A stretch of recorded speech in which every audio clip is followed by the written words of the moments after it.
नमस्कार, आर न्यूजच्या गुरुवार दिनांक 14 डिसेंबरच्या बातमीपत्रात आपलं मनपूर्वक स्वागत। या बातमीपत्राचे प्रायोजक आहेत महालक्ष्मी TMT बार्स, नाते अविरत जुळते आणि प्रत्येकाच्या मनातील चव जपणारे महालक्ष्मी सुरेश मसाले।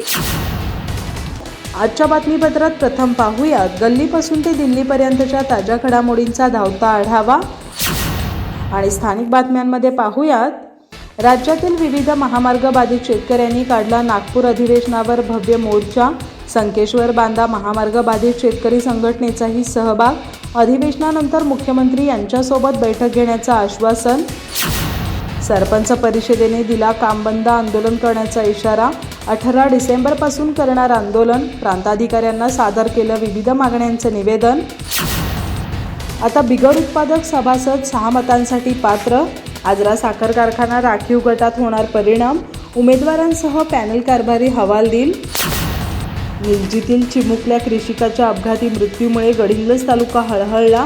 वडील कार मागे घेत असताना धडकून झाला मृत्यू। अकल्पित अन हृदयद्रावक अपघाताने सर्वांच्याच मनाला लागला चटका। स्पर्धेत टिकण्यासाठी विद्यार्थ्यांमध्ये मेहनत घेण्याची तयारी असली पाहिजे, गटविकास अधिकारी शरद मगर यांचं प्रतिपादन। गडिंग्लज येथील कितुरकर कॉलेजच्या श्रमसंस्कार शिबिराची सांगता।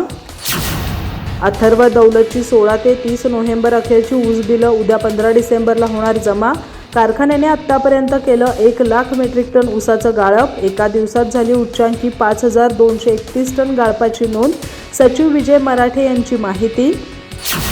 शासनकर्त्यांनी जनतेला मूलभूत अधिकाराची जाणीव करून द्यावी, प्राध्यापक NR पाटील यांनी व्यक्त केलं मत। महागावच्या राजा शिवछत्रपती महाविद्यालयात मानवाधिकार दिन साजरा। औरनाळ इथं प्रो कबड्डी स्पर्धेला मोठ्या उत्साहात प्रारंभ। 90 कबड्डी खेळाडूंचा आहे सहभाग। विद्युत रोषणाईत पार पडणार स्पर्धा।